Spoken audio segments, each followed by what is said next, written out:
Okay. Alam niyo po kung gaano ka importante no i-share ko ngayon. Sabihin mo nga, importante. Importante. Sobrang importante. Sobrang At kung merong importante sa bahay, alam niyo ba yung bakit matatag ang tahanan? Susi ng matatag na tahanan? Ano yon? Tagalan natin sa Diyos, di ba natin alam? Susi ng matatag na tahanan o pamilya. Pundasyon po si Kristo. Malapit na, 95%.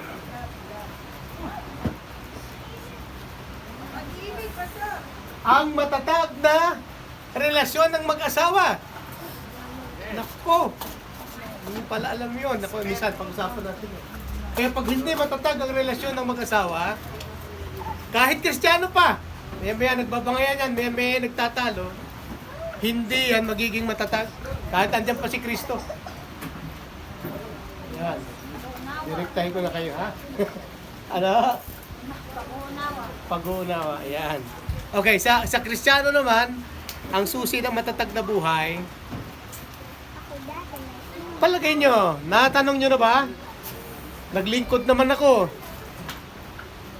Nagtatrabaho ako ng maayos. Mabait naman ako sa nanay at tatay ko. Bakit kaya may problema pa rin ako? Sa palagay nyo? Ano kaya ang talagang solusyon at tugon sa ganitong katanungan? Bakit hindi maalis? Bakit ang tao ay namamatay? Bakit ang tao ay nagkakasakit? Bakit ang tao ay napapariwara? Kahit Kristiyano pa. Tagal-tagal na nga eh. Wala kang matatag na relasyon lang. Halos tama. Pwede. Yan. Ano pa? Bakit kaya? Di ba sino dito nagpipray na kayo ng matagal lang nagpipray ng bahay? O, di ba? Tapos, Lord, tagal na namin nagpipray. Bakit wala pa din? Si dito nagpipray ng asawa, matagal na. O, sa inyo naman, sawang-sawa na. Okay? Ang tugon ay sasabihin ko ngayong umaga. Kaya ganyan, galit na galit ang demonyo. Kagabi pa ito. Gusto niya masiraan ako ng loob. Nagbayad ako ng electrician kagabi, pero sira uli. Umuwi kami ng alas 8, alas 9. Ano nangyari?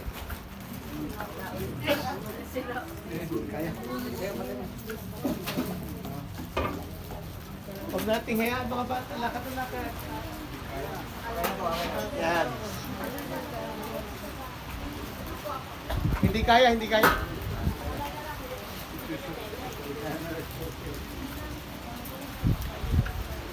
Tanungin nyo sa akin, ano kaya ang problema? Talagyan nyo, bakit may mga sakit na hindi pa rin gumagaling? May pastor nga ako na kaibigan, stroke pa rin siya hanggang ngayon. May pastor akong kaibigan, hiwalay sa asawa. Pastor ito ha. May mga kakilala ko, mayat maya nagbabangayan sa bahay. Bakit? May mga kakilala ko, ang tagal na rin Kristiyano, mahirap pa din. Sabi nga nila, mahirap pa sa daga. Bakit? Eh wala eh. Mahirap eh.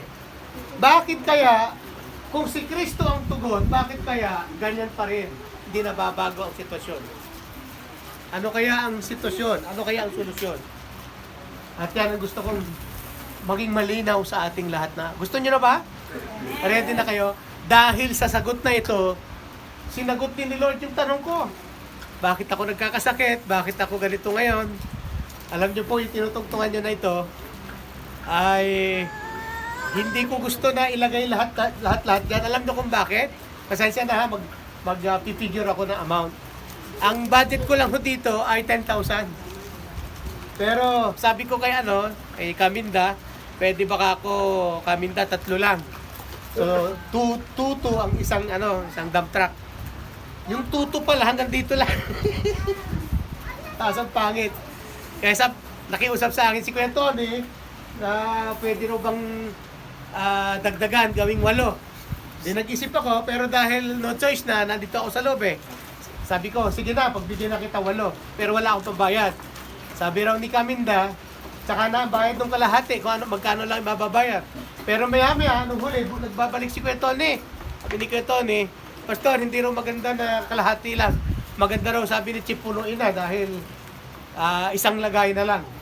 So sabi ko, kayo, kung ano ang magagawa, paglabas kong ganyan, pinunahon nila 13 dump truck. So magkano ibig sabihin noon? Yung 13 dump truck, 28,600 pesos. Yung tinatapakan natin ngayon. At least hindi na binabaha.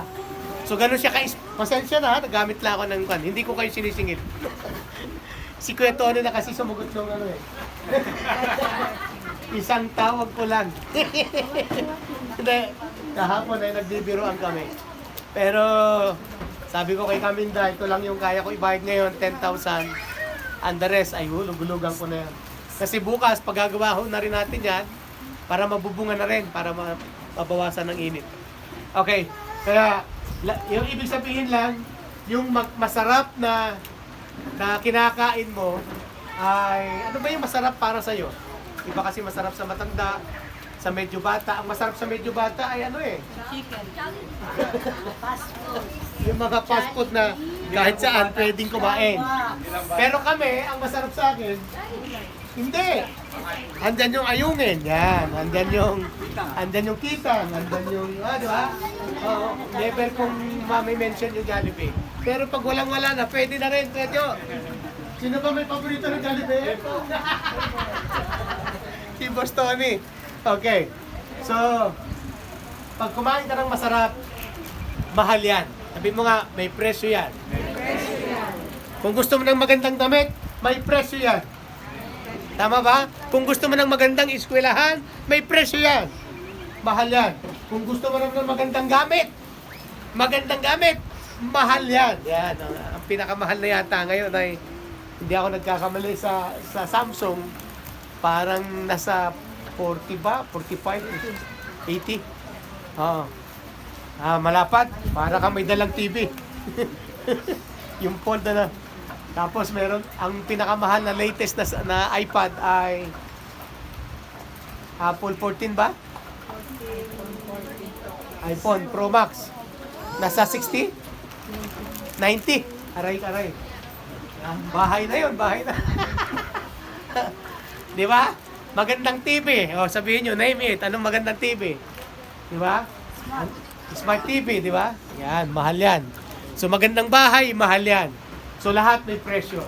Dito rin sa ating pananampalataya, para maging excel, para umangat ang ating faith, umangat yung ating sitwasyon, dapat lagyan na natin ng presyo. Amen?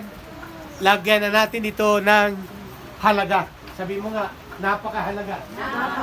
Sobrang halaga dapat. Amen? At kasi kung hindi natin gaganyanin, ang faith ng dati mong religion ay pa-join-join lang, di ba? Pag Pasko, pag bagong taon, magsisimba. O kaya pag luksang parangal, o kaya may mga ganyan, pupunta sa simbahan, may patay.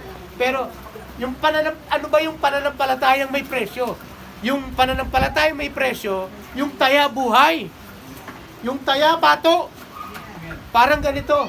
Kailangan natin magbayad ng 45,000 a month. Yan. Di ba? Hello? Yan. Taya bato yan. Amen. Bukod dyan, may utang pa ako. Pero alam nyo po, worth naman na ibigay yung bagay na para sa Diyos. Kasi alam mo, yun yung pinakamahalaga sa'yo. Pag binigay mo sa Diyos, hindi pwedeng hindi yan ibabalik sa'yo ng Diyos. Hindi pwede na hindi ka ay aangat ng Diyos at pagpapalain ng Diyos. Sa pamilya, para maganda, di ba, masarap siguro na, di ba, minsan mag-isip-isip ka rin. Di ba, nakaka-boring naman sa bahay. Minsan mag-date naman kayo, lumabas kayo, mag-hotel kayo. O, di ba? Pwede? Pwede. Pero gusto? Ayaw. Bakit? Mahal. Mahal ang hotel.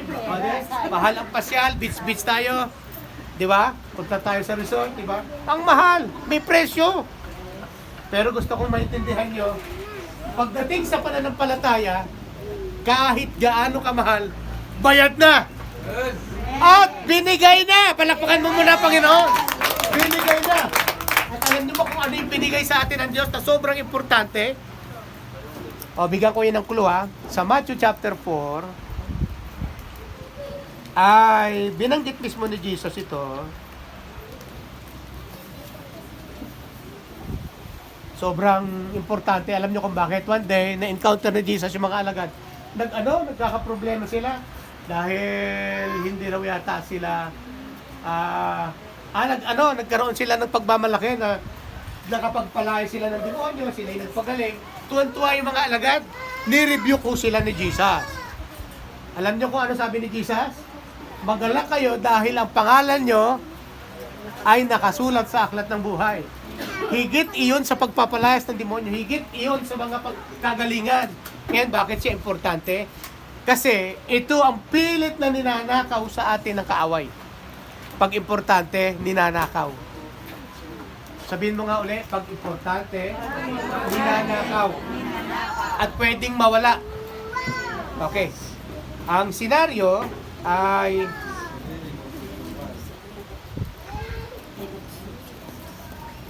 okay. Ito yung Matthew chapter 4, ano? Ba, pati cellphone ko, laptop ko, ayaw na. Ready na ba kayo? Oh, wag kayong magano ha, kasi sobrang importante nga. Pag nalaman nyo to, kaya kita nyo kagabi pa lang nagba-burn out na, namatay na. Ay, pag nalaman nyo to, hindi nyo to dapat ibibigay kay Satanas. Pinipilit na agaw ni Satanas ito.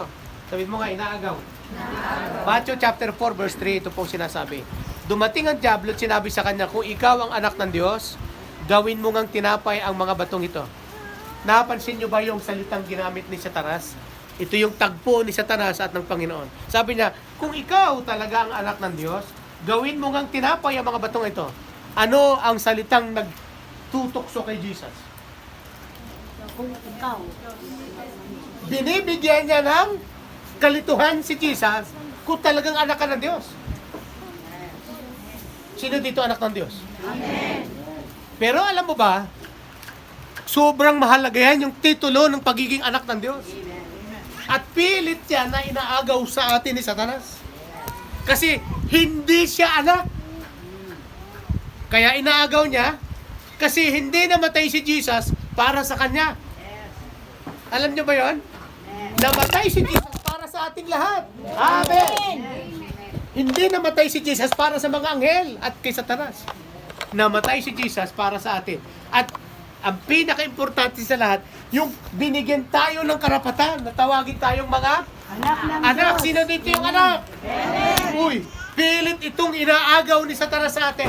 Kaya kahit si Jesus, binigyan niya ng kamalayan. Sabi niya, kung totoong anak ka ng Diyos. Tanong, talaga bang anak ng Diyos si Jesus? Amen. Hindi nga. Amen. Talaga bang anak si Jesus? Ay, bakit kailangan ulit-ulitin niya? Kasi hindi isang beses yan. Diretso ko pa ha.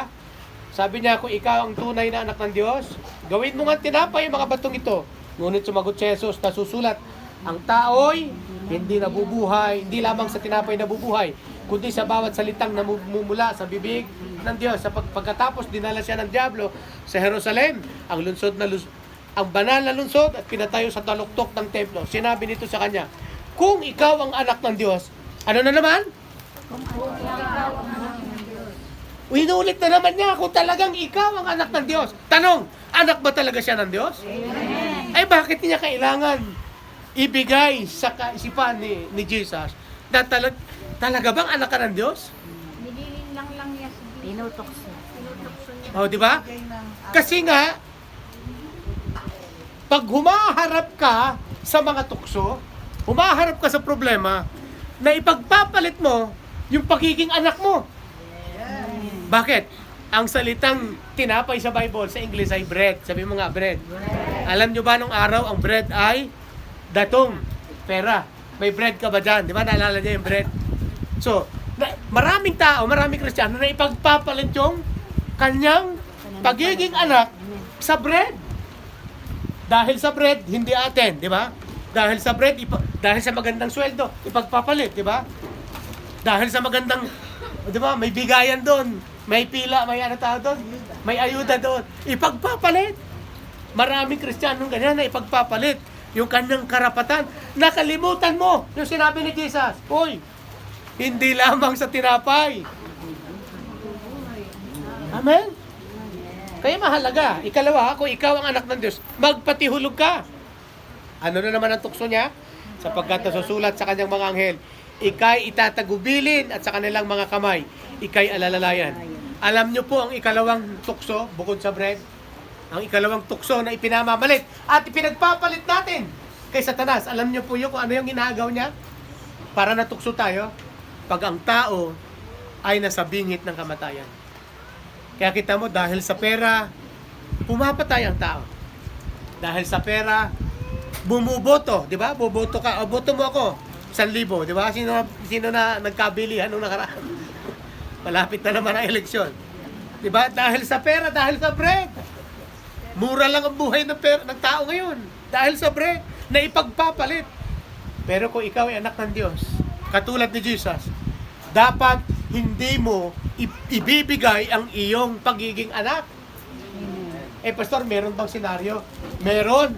Naalala niyo ba ang istorya ni Jacob at ni Esau? Ipinagpalit niya ang kanyang pagkapanganay. Oo, sa tokot baboy. Pambira.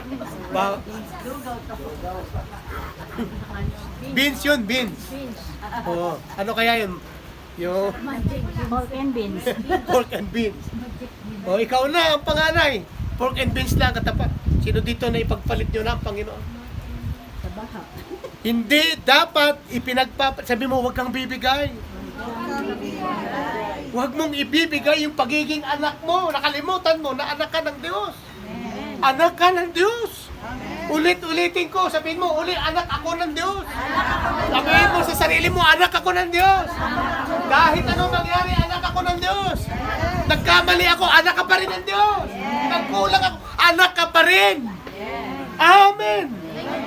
Ngayon, bakit ko sinasabi yan? Binanggit ko yan sa Bible. Yung salitang stand firm, sa Galatians chapter 3 verse 26. Stand firm of your faith. Bantayan. Stand firm. Yung stand firm ay inaral ko, isa pala siyang military term. Sabi mo nga, military. Sino dito pumasok sa military? O, COQC, COTC, training, yan. Di ba, nung araw? Ano ba yung part ko doon? Basta kahit paano, officer ako eh. Pag tumawag na yung corps commander, Humanoy! Takbo kami. Kasi nagte-training pa lang kami. Merong term sa Bible na military term. Alam niyo po yun. Yun yung word na stand firm.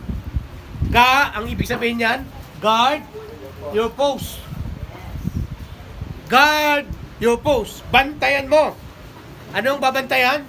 Yung iyong pananampalataya at ang iyong pagiging anak. Yung pagiging anak na ipagpapalit, nakakalimutan, na pagpalit kasi kung saan-saan, di ba? Pwede ka pang may electric fan pa rito, na nakapatong lang dyan, sa labas. Isang electric fan? Okay. So, yung ikalawa, bumibigay ang tao, ang Kristiyano, kapag nalalapit na siya sa kamatayan. Yun sa inyo, nagpatawag na ng albularyo, hindi na ako mapagaling ni Lord. Hindi na ako mapagaling totoo bang hindi ka kayang pagalingin ni Lord? Kaya, tandaan nyo to, huwag kayong sasamba sa ibang Diyos. Yan ang utos ng Panginoon. At huwag kang susunod kay Satanas, katulad ng ginawa ni Jesus. Sapagkat nasusulat, sambahin mo ang Panginoon mong Diyos. Dapat tayo nga sambahin ni Satanas. Utusan mo siya. Hindi yung ikaw ang inuutusan. Sunod naman tayo. Sabi ni Satanas, hit-hitin mo ako. Hit-hit ka naman ngayon. Di ba? Inumin mo ako. Itagay mo ako. Itatagay mo naman ngayon. Sumama ka sa barkada mo. Di ba? Sunod tayo. Pero sumusunod ang tao sa kapirasong alak.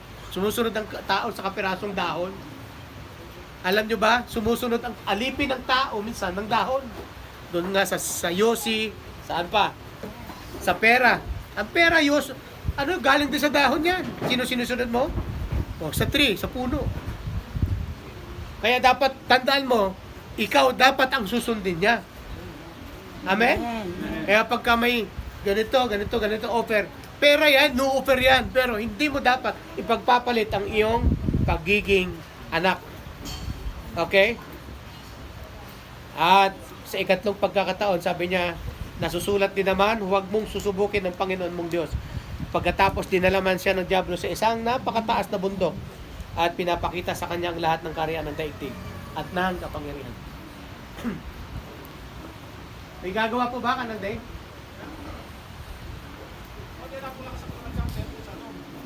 Wala pa po. Wala po. Wala po. Sige lang. So, ano yung unang binibigay ng tao pag siya natutukso na ipagpapalit? Yung bread, yung tinapay, yung bread, na ipagpapalit natin yung pagiging anak mo sa pamamagitan lang ng tinapay. Pero, kung ikaw ay talagang katulad ni Kristo, larawan ni Kristo ang nakikita sa atin, namumuhay ayon sa salita ni Kristo, dapat hindi mo ipagpapalit ang iyong pagiging anak. Yan, pwede ka kasing bumigay. Yan. Nakalimutan minsan ng mga Kristiyano na yung bread ay kayang ibigay ni Jesus. Amen? Ang bread, sabihin mo nga, ang bread ay kayang ibigay ni Jesus. Ang sabi ng kanyang salita, and my God shall supply all my bread. Sabi niya, all my need, di ba? And God can supply. Amen? Nakalimutan ng tao na God can supply according to His riches and glory. Kahit sa kapirasong pera na gagawa ng tao pumatay, bumoto sa hindi niya gusto, maalipin pa dito. Bread is talk about money. Money can talk kahit mawala na ang dangal ng tao. Tandaan natin, kahit maghirap ako, hindi ko dapat ipagpalit ang pagiging anak ko. Amen? Marami sa atin ang hindi makaranas ng breakthrough kasi naipagpapalit yung kanyang pagiging anak. Kasi may ibang motibo sa puso. Sandali lang ito, paghihirapan ko, pagkatapos magpapakasarap na ako. Si Lord nagsabi na hindi kita iiwan ni pababayaan man. At si Lord din ang nagsabi, and my God shall supply all my need. Si Lord din ang nagsabi, si Pablo, i-kinote ito sa Ephesians 3:20, for God is able to do exceedingly, abundantly, and above all we ask or think. Kaya ng Diyos na pagyamanin ka. Sabihin mo nga, abundantly. Alam niyo po, magaling si Lord. Pag nababasa ko yung abundantly sa Bible, abundantly. Yan. Alam niyo ba yung bundat? Yung meron ka na bumubundat ka. Sobra. Oh, yung sikip na. sikip na. Dumadating pa. Yan po yung abundantly na kayang ibigay ng Panginoon. Kaya sabihin mo sa katabi mo, huwag mong ipagpapalit.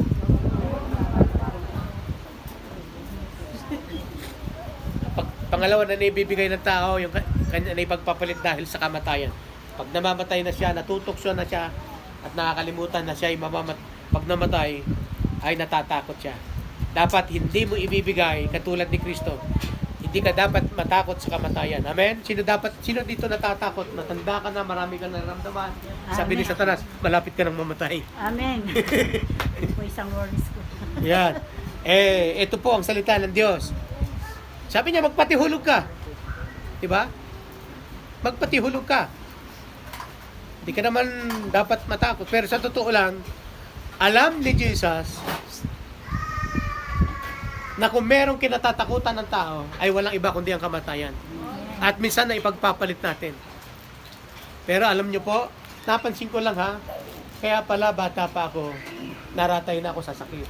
Ulit-ulit na sakit. Hika, asthma, yan, kung ano-anong mga sakit, sobrang pilipit ng sakit. Sa tiyan at kung ano-ano. Pero, 51 years old na ako, buhay pa rin ako. Yung pala may plano pala sa akin. Amen? Amen. Yung natatakot magbigay ng kanyang buhay, siyang nawawala daw, sabi ni Jesus. Pero kung sino nag-alay ng kanyang buhay, alang-alang sa akin, ang siyang nagkakaroon nito. Amen. Amen. Kaya sabi ko, kung mamatay ako talaga noon pa. Amen? May mga times si Ate Amy, may mga time yan noon na nagpapalpitate siya, naabot ng ilang oras. Ayaw naman magpadala sa doktor kasi COVID, di ba? Hindi pwede pumasok sa ospital. Puro dasal lang, puro panalangin lang. Puro speaking tongues lang, langit lang ang kausap ko. At hindi ka dapat matakot. Sabi ni David, even though I will walk in the shadow of death, I will fear no evil. Hindi ako dapat natatakot. Sabihin mo nga, kamatayan. Hindi ko kinatatakutan. Di ba? Nanganib tayo sa kamatayan. Si Dili, muntik na. Minuto lang, namumutla na. Dinugo. Putlang-putla na. Nag-collapse na sa bahay. 2 beses nag-collapse. So, diretso na kaagad sa emergency. At pwedeng, isang sandali, pwedeng mawala. Amen? Pero kung kaya kang iligtas ni Lord, kaya ka ring pagpalain ni Lord at kaya ka ring pagalingin ni Lord. Kaya hindi mo dapat ipagpapalit ang Diyos at ang iyong pagiging anak. Maraming tao bumibigay kapag siya'y may sakit. Ang pangatlo na naipagpapalit, alam niyo po kung ano? Yung posisyon mo. Alam mo ba yung posisyon mo? Yan yung hinahangad-hangad ni Satanas.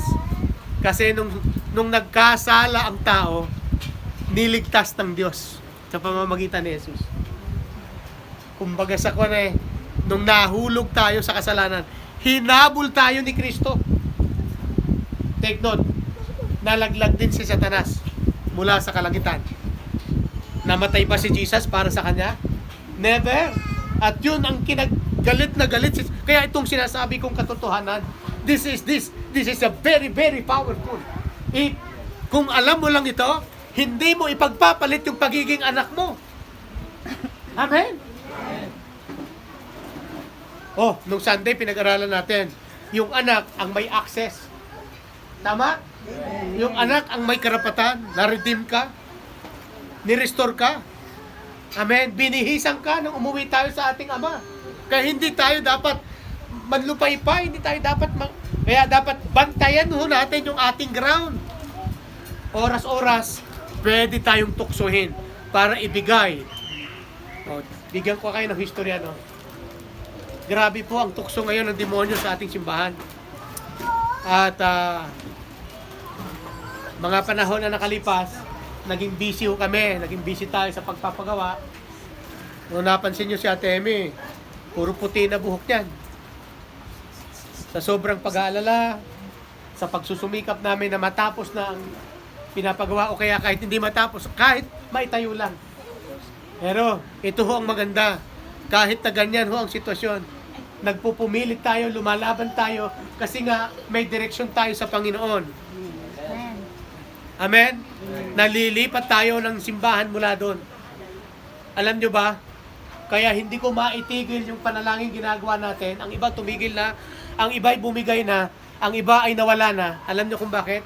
Yun nga yung tinutukso sa atin sa Satanas. Alam nyo kung bakit di ko maitigil? Tanungin nyo ako, ano? Lakasan nyo, ano? Nung pandemic, binigyan ako ng instruction ni Lord. Bago mag-pandemic, binigyan tayo ng instruction ni Lord na magpipray gabi-gabi. Family altar. Naalala niya? Bakit? Ano ang pakinabang noon? Para ipunin tayo lagi sa pananalangin. Bantayan ng pamilya habang tayo nasa tahanan. Kasi umaaligid-aligid ang demonyo ng mga kamatayan at sakit. At madaming nagkasakit. Tanong, may pakinabang kaya yung prayer altar natin?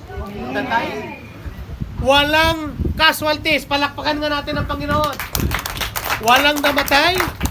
May nagkasakit. Ako nagkasakit. Si Ate Amy nagkasakit. Pero walang casualties na malubha. Walang nadala sa ospital. Ang bayaw ko patay. 2.2 million. Patay din. Di ba? Pero tandaan mo, nag-effect ba yung ginawa nating panalangin gabi-gabi noon? Meron. Kaya hindi ko yan maitigil. Pangalawa, kaya hindi ko siya maitigil. Grateful ako kay Lord na ang church natin ay bukas sa panahon ng pandemya. tayo lang ang simbahan na bukas sa loob ng Hagonoy. Sa loob ng 1 taon. Kasi 2 taon ng pandemic. Lahat sarado, lahat online. Tayo lang bukas. Nahuli ba ako? Kinulong ba tayo? Hindi. Hindi ito pinahintulutan ni Lord. Grateful tayo kay Lord. Pwede bang palakpakan natin si Lord? Mga kapatid, baka po kasi nakalimutan na natin. Yung iba umalis na sa prayer. Alam nyo po, ang balibalita nun, lahat ng matatanda, sa Kalumpit po, sa church po natin sa Kalumpit, 7 ang namatay na casualties. 7, nakapatiran. Kilala ko talaga sila. Sa church natin, may naging malubha, pero hindi namatay. Amen? Grateful, dapat grateful tayo kay Lord. Walang namatay, isa man sa atin, walang nabawas. Sa katotohanan, nakakarating tayo kahit saan. Noong mga panahon na yon, di ba naalala nyo, yung panahon na yon, nagpunta ang couple sa Nueva Ecija. Nagpunta pa ang couple sa Sambales. Kung saan tayo nakakarating. May pribilehiyo tayo. Naalala nyo yun?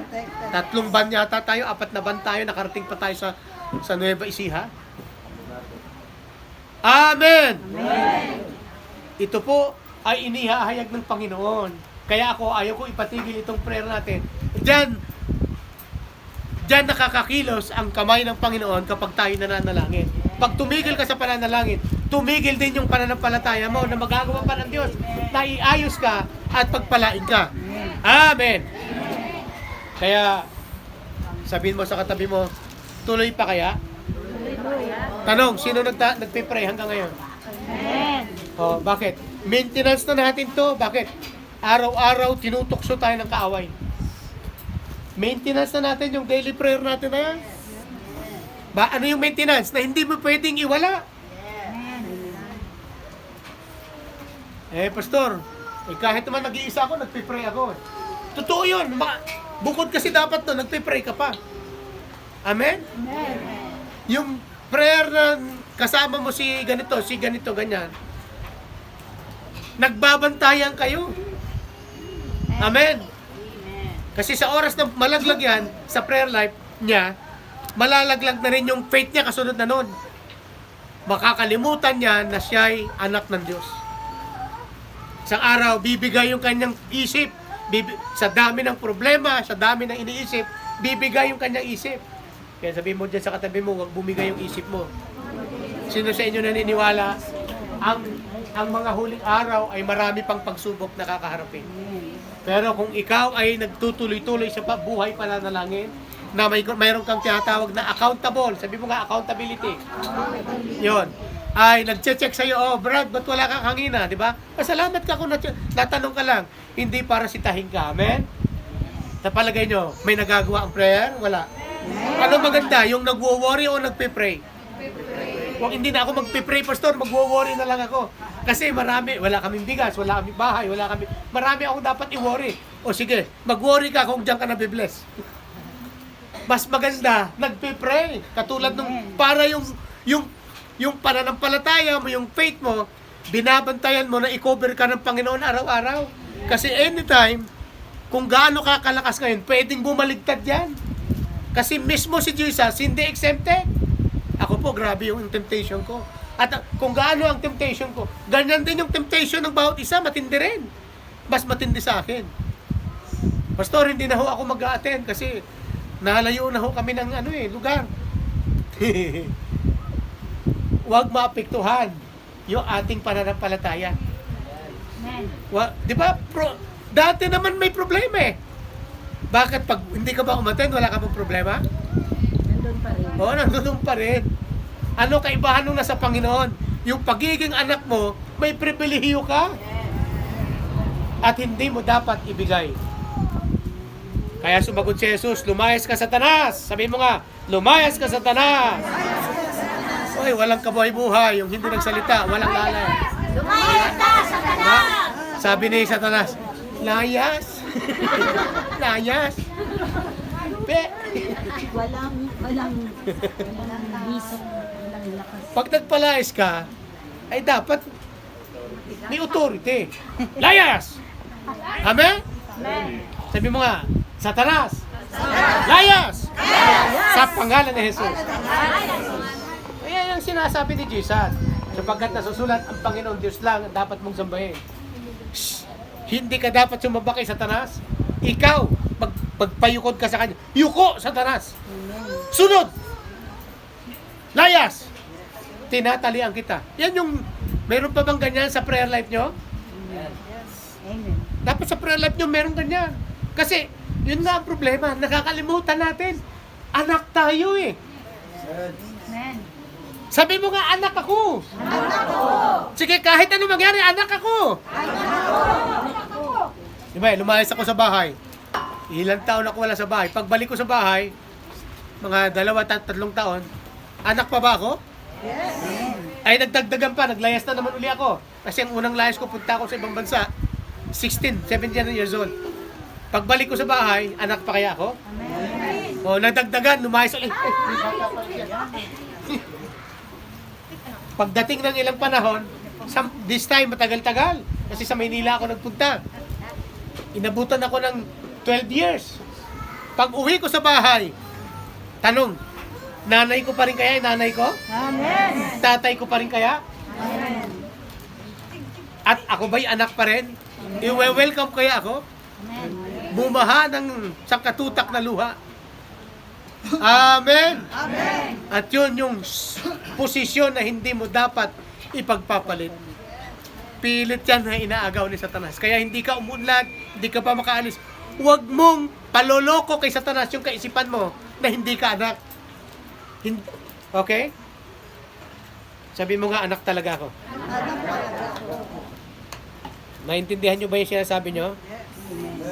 Kung anak ka talaga, hindi mo dapat ipagpapalit yung pagiging anak mo sa yaman. Hindi mo dapat ipagpapalit yung pagiging anak mo sa kamatayan. At ang panghuli, hindi mo dapat ipagpapalit sa anumang posisyon. Ba, maging manager ka pa. Kapalit ng pagiging anak ng Diyos. Kwento ko lang, review lang ho ito. Naalala niyo yung kwento ko sa inyo?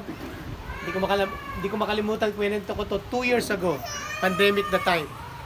Yung taong ito ay small timer. Nagsimula siya sa maliit na trabaho bilang ano tawag dyan? Junior manager. Alam niyo ba yung junior manager ng bangko?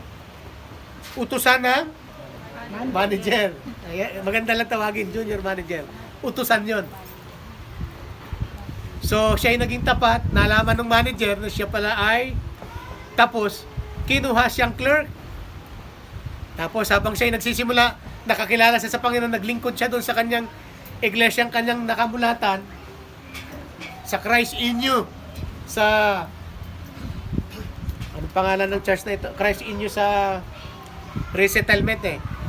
Kasi doon yung isang pastor natin, si Pastor Mole, ay doon siya nagsimula sa maliit na cell group. Pinagbuti niya, na-promote siya kasi matapat siya, magaling siya. Pero habang napopromote siya, hindi na siya clerk ngayon. Ano kasunod ng clerk? First clerk, second clerk, ano pa? Supervisor na. Nung una, probe lang, ngayon ay regular na. Maganda na ang sweldo. Pero umabot po sa kabutihan ng Panginoon dahil siya'y matapat, naglilingkod sa Panginoon. Siya'y tapat sa Panginoon, nag-iika po, naglilingkod, natukso siya dahil siya po ay nasubok, binigyan siya ng pagkakataon na maliban, lumiban, mag-absent. Pero hindi niya pinagpalit. Sabi mo nga, ako din, hindi ko ipagpapalit. Pero one time, na-promote ho siya uli. Alam niyo yung kwento? Naalala niyo na? Nung na-promote na siya, ano yung pinakamataas? Manager. Manager na ho siya. Kapwa manager niya na pati sa branch niya, doon sa department niya, ay niregaluhan po siya ng isang motorsiklo. Naalala niyo yung kwento na yan? Yung big bike. At dahil siya'y manager, at niregaluhan siya ng motorsiklo, inaanyayahan naman siyang mag-joyride pag linggo. So dati faithful siya sa church. Ngayon natutokso siya kasi ano doon yung mga nagbigay ng ng motorsiklo. Hanggang sa nagjo-joyride nga sila pag linggo kung saan-saan sila nakakarating. Sagada, Bicol, Banawe, kung saan-saan.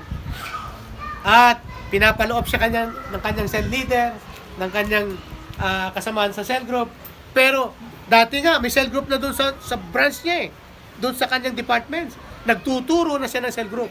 Pero dahil naging busy na siya, pati linggo busy na siya, nakalimutan niya, siya'y pala'y anak ng Diyos. Guess what? Nandoon ka ba nung kwento ko ito? Yan, nandun si Ate Babes. Ano nangyari? Na-aksidente, nagising na lang siya isang araw.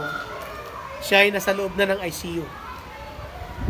Dumating yung pastor, dumating yung kanyang leader, dumating yung cell group leader, at mga ka-member niya. Mahal pa rin siya. Pinaalalahanan pa rin siya, pinipray siya na mabuhay. And this time, kailangan niyang mamili kung ibibigay niya yung kanyang posisyon o ipagpapalit ba niya yung pagiging anak. Tandaan ninyo, yan yung alok ng demonyo sa atin. Ang kalimutan natin na tayo anak ng Diyos. Ipaglaban mo hanggang huli yung pagiging anak kasi anak ka talaga. Bakit? Sabi ng Biblia, tinubos tayo ng kanyang banal na dugo. Eh dito, pag binabasa ko ito, nanginginig ako at nangingilabot ako. Tingnan nyo. Sabi ng Galatians chapter 3 verse 26, sabi niya, "For you are all sons of God through faith in Christ Jesus." Sino daw tayo? Anak tayo ng Diyos. Sabi niya, "We were baptized into Christ, have put on Christ, and we are all one in Christ Jesus, and we are now heirs according to the promise." Sa Tagalog, dahil sa inyong pananalig kay Kristo Jesus, kayong lahat ay anak ng Diyos. Sabihin mo dyan sa katabi mo, anak ka ng Diyos. Diyos. Ang buhay mismo ni Kristo ang isinuot sa inyo. Ano? Anong buhay? Sinuot sa atin na parang damit. Yun. Buhay ni Kristo. Sa inyo na parang damit ng kayo mabautismuhan sa Kanya. Wala nang pagkakaiba ang Hudyo, ang Grego, ang Alipin, ang Malaya, ang lalaki at ang babae. Kayong lahat ay iisa na dahil sa inyong pakikipag-isa kay Kristo Jesus. At kung kayo'y kay Kristo, kayo'y lahi ni Abraham. Amen. Woo! Sabi mo, lahi ako ni Abraham. At tagapagmana ng mga pangako ng Diyos. Palakpakan nga natin ang Panginoon. Kumbinsido na ba kayo na kayo ay talagang anak ng Diyos? Amen. Huwag mong ipagpapalit. Huwag mong ipagpapalit. Huwag na nating ibigay. Ano yung word? Stand firm. Bantayan. Guard your post. Alam nyo kung sino ang sinisisi? Nung, naalala nyo yan? Nung namatay yung mga hostage doon sa Luneta, nung dumating yung mga guests galing Hong Kong, naalala nyo yan? Sino sinisisi? Yung ground commander. Kasi sa mga hostage crisis pala, may mga ground commander. At yun ang sinisisi. Sino ng hostage doon? Si Angelo ba yun? Si Angelo yung supervisor ng isang university o eskwelahan. Naalala niyo yun? O eskwelahan. Parang nasiraan siya ng bahit. Yung pala, nakaranas siya ng bully, nakaranas siya ng kung ano-anong mga negative. Kaya nagkaganon siya. Hinustate niya ang buong bus, tourist bus. Ilan na namatay doon?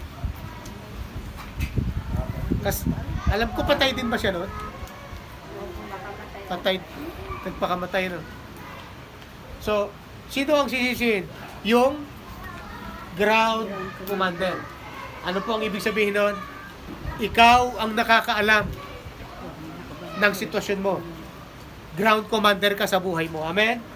Sabi nung apo doon sa lolo niya, "Lolo, walaan po nyo." O anoan po? Meron akong sisiw na ay ibon na hawak sa kamay. Walaan nyo, buhay o patay? Sabi nung lolo, "Loko-loko itong ang apo ko wais, manang-mana sa lolo niya." Sabi niya, pag sinabi kong buhay, papatayin niya. Pero pag sinabi ko namang patay, bubuhayin niya. Ano sagot ng lolo? Sa kamay mo ang buhay. Yan, apo, nasa kamay mo ang buhay ng sisiw na yan. Alam nyo, nasa kamay natin ang buhay nung posisyon na nilagay sa atin ng Panginoon. Nung pagiging anak mo. Nasa sa iyo kung ibibigay mo o hindi. Amen ba? Amen. Kaya ako, nung hindi ko binigay, kaya palang umunlad ang buhay. Nung hindi ko binigay, hindi lang pala ang nagtatrabaho ang magkakaroon ng bahay. Yung naglilingkod din pala sa Panginoon magkakaroon. Magpakatapat ka. Amen. Yung naglilingkod sa Panginoon, nagkabahay, nagkalupa. Makakapag-aral, makakapagtapos pala ng pag-aaral mga anak ko. Kung sino-sino lang ang ginamit ng Panginoon para makapagtapos. Kaya pala ni Lord yun. Amen. Pero muntik na akong bumigay. Di ba? Yung muntik-muntik ka nang bumigay. Wala kasing pang matrikula, walang pambaon, walang pambayad. Naku, mag-iisip ka rin talaga, iikot yung puwet mo kasi tatay ka. Pero, guard your ground. Guard your position. Stand firm. Sabihin mo nga, stand firm. Stand firm. Guard your post. Sabihin mo sa katabi mo, guard your post. Guard your post. Kung ito yung binabantayan mo, bantayan mo yan. Yung pamilya mo, bantayan mo yan. Huwag na huwag niyong ipagpapalit yung posisyon nyo ngayon. Yan ang pinaka mataas na posisyon natin sa Panginoon. Pwede bang palapakan natin ang Panginoon? Tumayo tayong lahat. Hallelujah. Sige, kung ikaw ay alam mo, anak ka ng Diyos. Kung alam mo ay mahal ka ni Jesus. Alam mo, tinubos ka ng Panginoon. Alam mo na naging anak ka ng Diyos. One moment in time, tinutukso ka ng Diablo. One moment in time, kahit ngayon, natutukso ka ng Diablo, bumigay ka na, umalis ka na sa gawain na yan, umalis ka sa ginagawa mo ngayon, nandito, pinapaalalahanan ka ng Panginoon ngayon. Taas mo ang iyong kamay dahil magpipray tayo. I-rebuke natin yung demonyo na nagbibigay ng lies. Hallelujah. Doubt. Hallelujah. Naalala nyo, the same scheme. Parehas din yan. Yung unang, nung nilika ng Diyos si Adan at si Eva, tinukso siya. Alam niyo yung tukso ng demonyo doon? Parehas din eh. Alam niyo kung anong tinukso niya? Kung ikaw Hindi, doon kay Adan at Eva. Totoo ba yung sinabi sa Totoo ba? Binibigyan niya tayo ng alinlangan. Totoo ba talagang sinabi ng Diyos? Na kapag kinain niyo yung puno na yan, ay, di ba, binibigyan niya tayo ng doubt. Binibigyan niya tayo ng alinlangan. Kaisipan na hindi tayo anak, na pababayaan tayo ng Diyos. Gusto kong sabihin sa inyo lahat, hindi pa tayo pinabayaan ng Diyos. Hindi tayo kayang iwan ng Diyos. Hindi ka pa sumala sa kinakain mo. Hindi ka pa nagkasakit ng malubha. Pagkos kahit nagkakasakit, pinapagaling tayo ni Lord. Parpurihin natin ang Panginoon. Nung sa panahon ng pandemya, inangat tayo ng Diyos. Inayos tayo ng Diyos. Yung pamilya natin, baon sa utang, magka-problema tayo. Binayaran, inayos ito ng Diyos para ma-restore tayo. Dati hindi tayo magkasundo sa bahay, sa tahanan. Inayos tayo ng Diyos. Kaya tanda mo yan, huwag kang bibigay, huwag kang aayaw. Dahil mahal na mahal ka ng Panginoon. Ngayong umaga, gawin mong yaman sa puso mo ngayon yung paalaala ng salita ng Panginoon. Sige, tanggapin mo yung hipo ng Panginoon. Sige, buka mo yung labi mo. In the name of Jesus, in the name of Jesus. Hallelujah. Tanggapin mo na mahal ka ng Panginoon. Anak ka ng Panginoon. Pasalamatan mo siya. Hallelujah. Sabihin mo sa Panginoon, maglilingkod ako kahit ano mangyari. Hindi ako titigil, pagpapasalamat. Hindi ko ibibigay kay Satanas ang aking posisyon. Hallelujah. Hallelujah. Magtatagumpay ako dahil sa iyo, Panginoon. Hallelujah. Hallelujah. Hallelujah. Thank you, Lord. Thank you, Jesus. I pray to each every one of us. Abutin mo yung bawat kamay na nandito ngayon. Sige, maghawak-hawak tayo ng kamay. Hallelujah. Yes, Lord. Yes, Lord. Hindi mo kami pababayaan, Panginoon. Yung aming tinanggap, yung aming karapatan, yung pagiging anak namin, Panginoon, hindi namin ibibigay. Hallelujah. Tinatayuan namin yung pagiging anak. Bless kami ngayong umaga. Kahit anong mangyari, bless kami, Panginoon. Pinagaling mo na kami. Hallelujah. Sinuplayan mo ang aming mga pangailangan. Pinalayas mo ang sakit karamdaman. Inalis mo sa amin ang mga paulit-ulit na Panginoon na sumpa ng pagkakautang. at pagkabaon, lahat ng kahihiyan. Salamat po, Panginoon. Nire-release ko ang simbahang ito sa posisyon ng pagiging anak, Panginoon. Ang pinakamataas na posisyon sa iyong harapan. Kami ay tunay na mga anak. We are adopted, Lord. Salamat ko ano man ang dinadaanan ng mga kapatid ko ngayon. Huwag maalis sa kanilang puso na sila'y mahal mo, na sila'y mga anak mo, na sila'y hindi mo kayang pabayaan, na sila ay hindi mo iiwan, Panginoon. Pinipray ko po ang kanilang kinabukasan, ang kanilang mga anak, ang kanilang mga future, Panginoon. Salamat, pagpapala at walang sumpa. Balutin mo kami ng iyong banal na dugo. Balutin kami ng iyong banal na dugo sa balabas at loob ng aming tahanan. Ay secure kami. Salamat po. Mag-iiyak si Satanas, hindi namin siya pinapansin. Pagkos tinataboy namin siya, layas, Satanas! Layas! Tandaan natin, sige, palayasin mo. Pagkatapos na pinalayas ni Jesus si Satanas, wala na siyang puwang sa buhay ni Jesus. Kaya dapat tandaan natin, palayasin natin ang Satanas. Pagtagumpayan natin si Satanas sa buhay natin. Hallelujah. At kailanman din niya na tayo kailanman matutukso. Hallelujah. Ang aming kaisipan, ang aming buhay, ang aming paglilingkod, hallelujah, ay hindi na kailanman matutukso ni Satanas. Bantayan nyo kami, Panginoon. Ingatan nyo kami. Hallelujah. Hanggang sa muli mong pagbabalik, magpapatuloy kami sa paglilingkod. Ang aming kaisipan, ingatan mo, Panginoon. Bantayan mo rin, Panginoon, upang hindi kami matukso sa mga masasamang kaisipan. Pandaraya, panlilinlang ni Satanas, kaisipang nagsisinungaling, kaisipang pag-iimbot sa Diyos at pagre-rebelde sa Diyos. Marami pong salamat. Ang buhay na matuwid, Panginoon, ay laging sasagana. Ang buhay na matuwid ay lagi, Panginoon, pinagpapala. Salamat po, Panginoon. Hallelujah. Hallelujah. Hallelujah. Hallelujah. Hallelujah. Hallelujah. Hallelujah. Hallelujah. Hallelujah. Hallelujah. Walang hanggang papupurihan, pupurihin ka, kapurihan mo, Diyos. Walang hanggan yung katapatan, walang hanggan ng kabutihan, walang hanggan ang iyong kabutihan. Hanggat ako ay nabubuhay, pupurihin ko ang kabutihan mo, Diyos. For the last time, walang hanggan katapatan. Walang hanggan yung katapatan.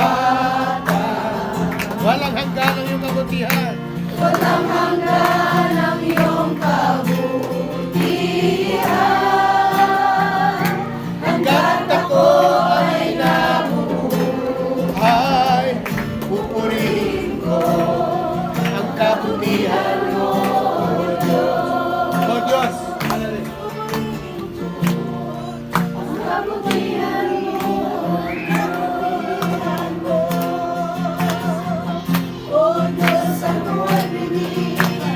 kabutihan mo, sinusuko ang buhay ko, ako'y iyo. O Diyos, ako ay binigyan ng kabutihan mo. Walang hanggan, walang hanggan yung katapatan. Salamat sa Diyos. Walang hanggan ang iyong kabutihan. Hanggat ako ay nabubuhay, pupurihin ko ang kabutihan mo. Pupurihin ko. Pupurihin ko ang kabutihan mo.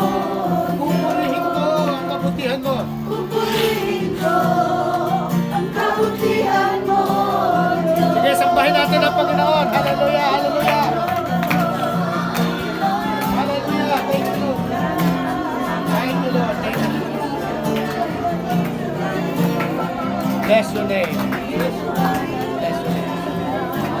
Bago po po ako magpe-pray sa panghuli. Hallelujah. Tandaan ho natin, ang isang katangian ng church natin, we do believe that Christ is the deliverer. Amen?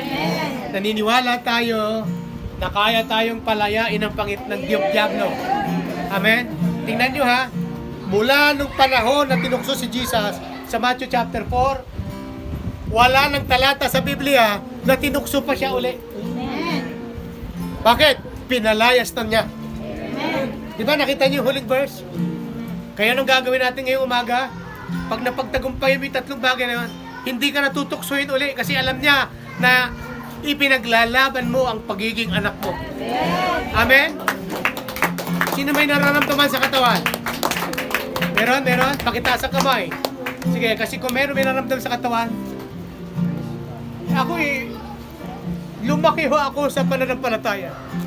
Namulat ho ako na walang ospital sa bahay. Walang doktor. Bakit yung nagagawa ba noon, iba bang noon hanggang ngayon? Yung kaya bang pagalingin ni Lord noon, kaya din bang pagalingin ngayon? Amen! Nagbabagos ba si Kristo? Hindi, di ba? Maniwala ka, sumampalataya ka, palalayain ka ng Panginoon ngayong umaga. May problema sa bulsa, may problema sa pera, palalayain ka ni Lord ngayon. Sige, pumikit ka, hallelujah. Taas mo ang iyong kamay, sabihin mo, Lord Jesus, Ikaw ang aking Panginoon. Ikaw ang aking pastor. Hindi ako mangangailangan. Dumaan man ako sa panganib at lilim ng kamatayan, ay hindi ako matatakot. Sapagkat Ikaw ang siyang nag-iingat sa akin. Maging sa kahirapan, maging sa kaalwanan ng buhay, kasama kita. Sa umagang ito, ako ay anak mo. Sapagkat ikaw ang pinili kong Diyos, tagapagligtas ng aking buhay. Pinagsisisihan ko lahat ng kasalanan na nag-akit sa akin, na nagduda ako. Pinagdudahan ko ang iyong salita. Patawarin mo ako. Sa umagang ito, tinatakwil ko ang alinlangan. Tinatakwil ko ang karamdaman. Sige, banggitin mo yung naramdaman mo. In the name of Jesus. Okay, pag nabanggit mo na sa pangalan ni Jesus, inuutusan kita, pinalalayas kita. In Jesus' name. Layas! Sa pangalan ni Jesus. Hallelujah. Come on. Sakit karamdaman, layas! Ngayon, dadaloy ang kapangyarihan ng Panginoon. Pinapagaling ka ng Panginoon ngayon. Sige, yung kamay mo, itaas mo.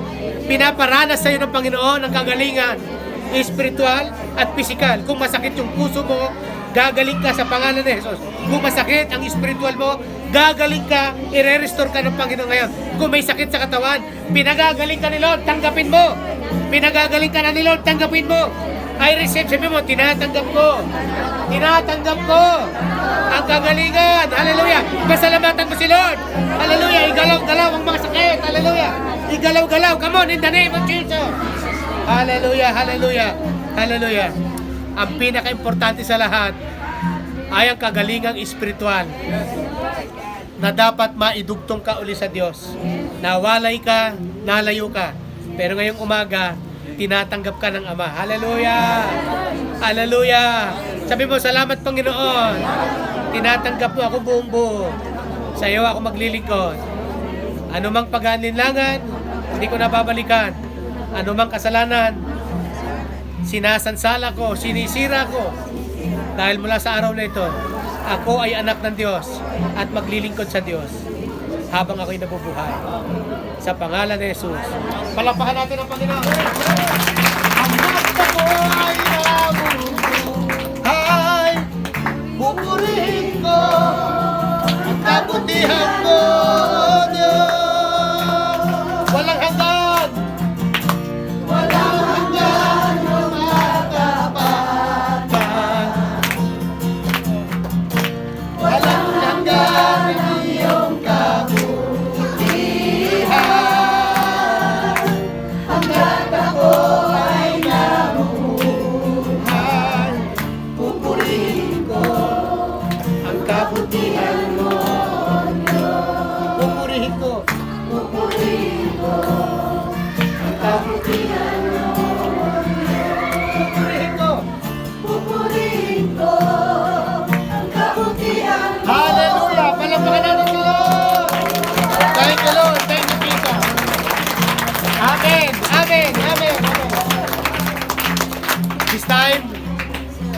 Madalas ako nagtatanong ng take away, pero this time, magtatanong ako, ano yung pakiramdam nyo?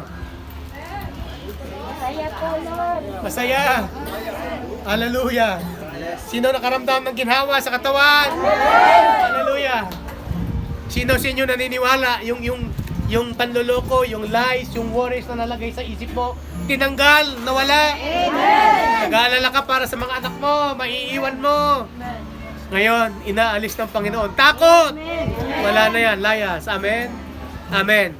Diyan magsisimula ang kagalingan. Amen. Okay, exercise, galaw-galaw. Yakapin mo yung katabi mo.